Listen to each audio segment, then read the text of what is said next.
El casamiento de Isaac. Abraham había llegado a la ancianidad y sabía que pronto moriría, pero aún le quedaba un acto por cumplir, para asegurar a su descendencia el cumplimiento de la promesa. Isaac era a quien Dios había designado para sucederle como depositario de la ley de Dios y padre del pueblo escogido, pero todavía era soltero. Los habitantes de Canaán estaban entregados a la idolatría, y Dios, sabiendo que tales uniones conducirían a la apostasía, había prohibido el matrimonio entre ellos y su pueblo. El patriarca temía el efecto de las corruptoras influencias que rodeaban a su hijo. La fe de Abraham en Dios y su sumisión a la voluntad divina se reflejaban en el carácter de Isaac, pero el joven era de afectos profundos y de naturaleza benigna y condescendiente. Si se unía con una mujer que no temía a Dios, se vería en peligro de sacrificar sus principios en aras de la armonía. Para Abraham, elegir esposa para su hijo era asunto de suma importancia y anhelaba que se casara con quien no lo apartara de Dios.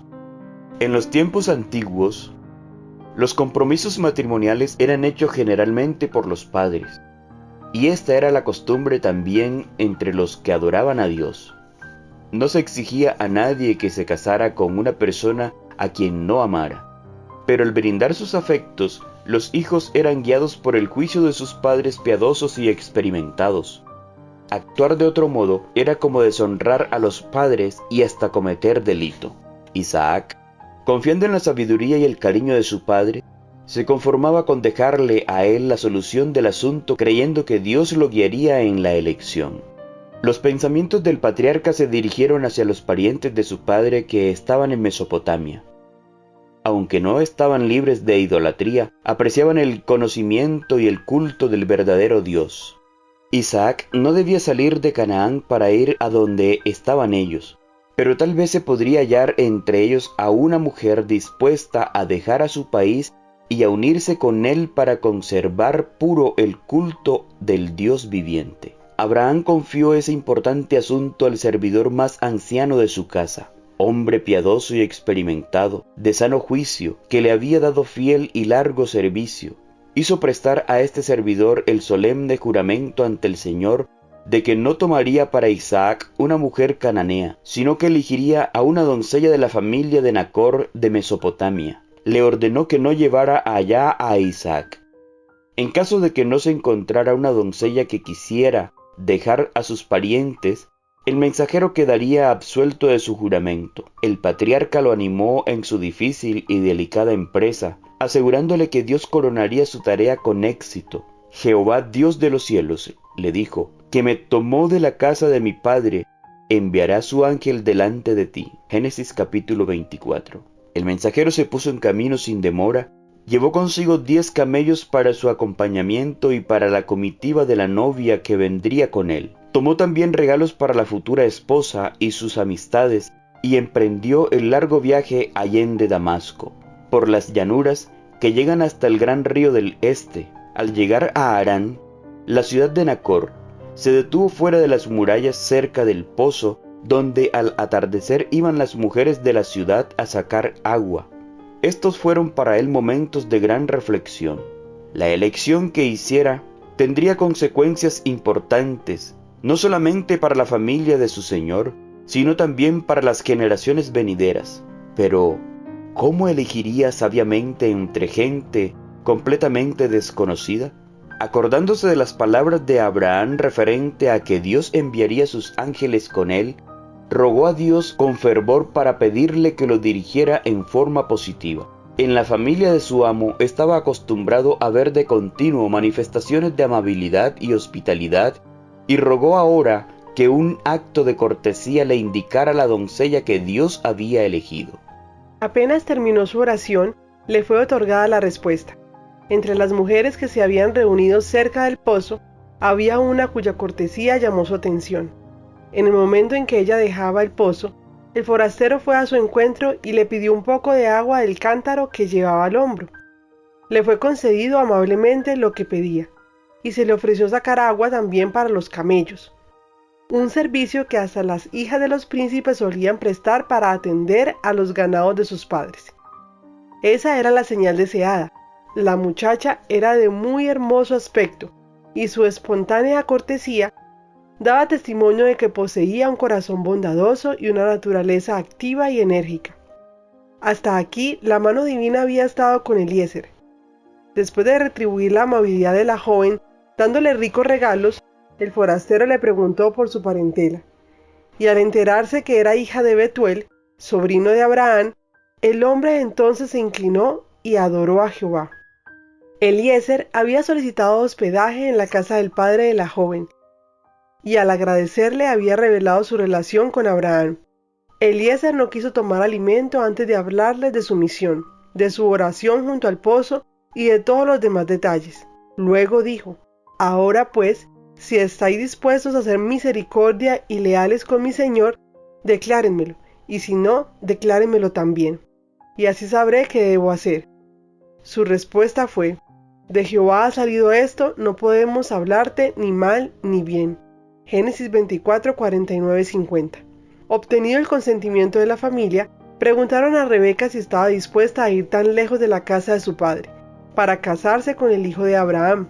Después de lo que había sucedido, ella creyó que Dios la había elegido como la esposa de Isaac, y dijo: sí iré. El criado, previendo la alegría de su amo por el éxito de su misión, no pudo contener sus deseos de irse, y a la mañana siguiente se pusieron en camino hacia su país. Abraham vivía en Beerseba, e Isaac, después de apacentar el ganado en los campos vecinos, había vuelto a la tienda de su padre para esperar la llegada del mensajero de Harán. Había salido Isaac a meditar al campo a la hora de la tarde, y alzando sus ojos vio los camellos que venían. Rebeca también alzó sus ojos, vio a Isaac, y descendió del camello, pues había preguntado al criado: ¿quién es ese hombre que viene por el campo hacia nosotros? Y el criado había respondido: ese es mi señor. Tomó ella entonces el velo y se cubrió. El criado le contó a Isaac todo lo que había hecho. Luego Isaac la trajo a la tienda de su madre Sara, y tomó a Rebeca por mujer y la amó. Así se consoló Isaac de la muerte de su madre.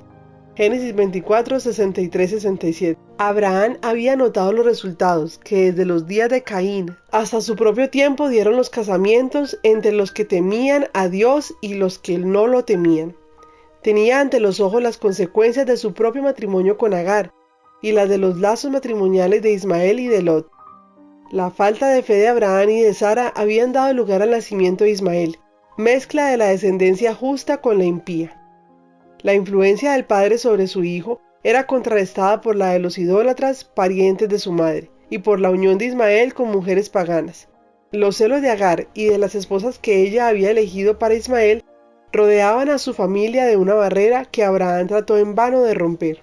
Las anteriores enseñanzas de Abraham no habían quedado sin afecto sobre Ismael, pero la influencia de su esposa determinó la introducción de la idolatría en su familia. Separado de su padre e irritado por las riñas y discordia de su familia destituida del amor y del temor de Dios, Ismael fue incitado a escoger la vida de salvaje merodeo como jefe del desierto. Su mano se levantará contra todos y la mano de todos contra él. Génesis capítulo 16, versículo 12. En sus últimos días se arrepintió de sus malos caminos y volvió al Dios de su padre.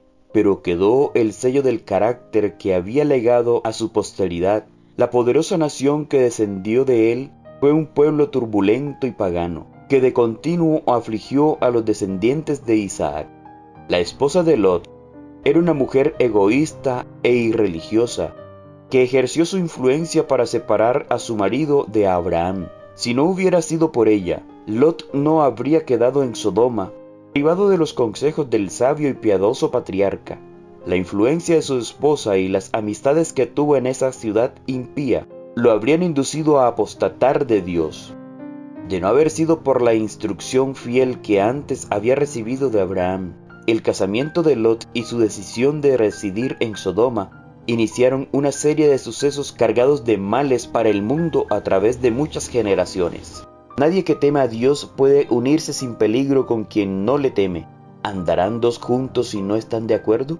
Amós capítulo 3, versículo 3. La felicidad y la prosperidad del matrimonio dependen de la unidad que hay entre los esposos, pero entre el creyente y el incrédulo hay una diferencia radical de gustos, inclinaciones y propósitos. Sirven a dos señores entre los cuales la concordia es imposible. Por puros y rectos que sean los principios de una persona, la influencia de un cónyuge incrédulo tenderá a apartarla de Dios.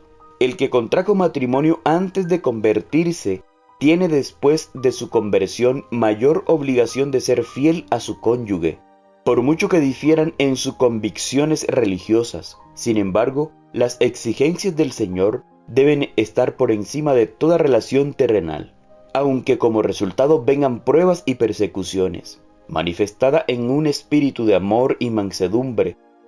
Esta felicidad puede influir para ganar al cónyuge incrédulo, pero el matrimonio del cristiano con infieles está prohibida en la Sagrada Escritura. El mandamiento del Señor dice: no os juntéis en yugo con los incrédulos. Isaac fue sumamente honrado por Dios al ser hecho heredero de la promesa por las cuales sería bendecida la tierra. Sin embargo, a la edad de 40 años, se sometió al juicio de su padre cuando envió a un servidor experto y piadoso a buscarle esposa. Y el resultado de este matrimonio, que no es presentado en la Escritura, es un tierno y hermoso cuadro de la felicidad doméstica. Luego Isaac la trajo a la tienda de su madre Sara y tomó a Rebeca por mujer y la amó.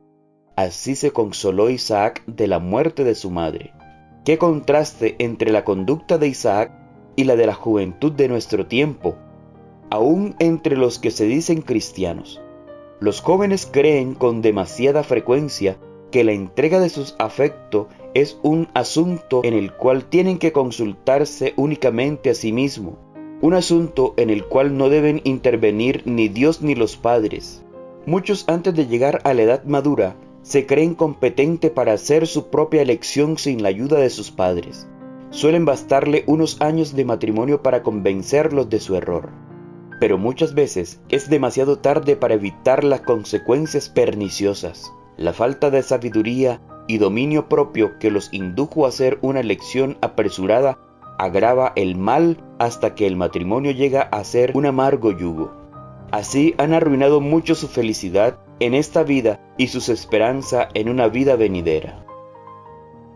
Si hay un asunto que debe ser considerado cuidadosamente y en el cual se debe buscar el consejo de personas experimentadas y de edad, es el matrimonio. Si alguna vez se necesita la Biblia como consejera, si alguna vez se debe buscar en oración la dirección divina, es antes de dar un paso que ha de vincular a dos personas para toda la vida. Nunca deben los padres perder de vista su propia responsabilidad acerca de la futura felicidad de sus hijos. El respeto de Isaac por el juicio de su padre fue resultado de su educación, que le enseñó a amar una vida de obediencia. Al mismo tiempo que Abraham exigía a sus hijos que respetaran la autoridad paterna, su vida diaria daba testimonio de que esta autoridad no era un dominio egoísta o arbitrario, sino que se basaba en el amor y procuraba su bienestar y dicha. Los padres y las madres deben considerar que se les incumbe guiar el afecto de los jóvenes, para que contraigan amistades con personas que sean compañías adecuadas. Deben sentir que mediante sus enseñanzas y por su ejemplo, con la ayuda de la divina gracia, es su responsabilidad formar el carácter de sus hijos desde la más tierna infancia, de tal manera que sean puros y nobles y se sientan atraídos por lo bueno y verdadero. Los que se asemejan se atraen mutuamente, y los que son semejantes se aprecian. Plantad el amor a la verdad, a la pureza y a la bondad temprano en las almas, y la juventud buscará la compañía de los que poseen estas características. Procuren los padres manifestar en su propio carácter y en su vida diaria el amor y la benevolencia del Padre Celestial. Llenen el hogar de alegría para vuestros hijos. Esto valdrá más que tierras y dinero. Cultívese en sus corazones el amor al hogar, para que puedan mirar hacia atrás, hacia el hogar de su niñez, y ver en él un lugar de paz y felicidad superado únicamente por el cielo. Los miembros de una familia no tienen todos idéntico carácter, y habrá muchas ocasiones para ejercitar la paciencia e indulgencia, pero por el amor y el dominio propio, Todos pueden vincularse en la más estrecha comunión. El amor verdadero es un principio santo y elevado, totalmente diferente en su carácter de amor desesperado por el impulso, que muere de repente cuando es severamente probado. Mediante la fidelidad al deber en la casa paterna, los jóvenes deben prepararse para formar su propio hogar. Practiquen allí la abnegación propia, la amabilidad, la cortesía y la compasión del cristianismo. El amor se conservará vivo en el corazón y los que salgan de tal hogar para ponerse al frente de su propia familia sabrán aumentar la felicidad de la persona a quien hayan escogido por compañero o compañera de su vida. Entonces el matrimonio, en vez de ser el fin del amor, será un verdadero comienzo. Patriarcas y profetas. El casamiento de Isaac.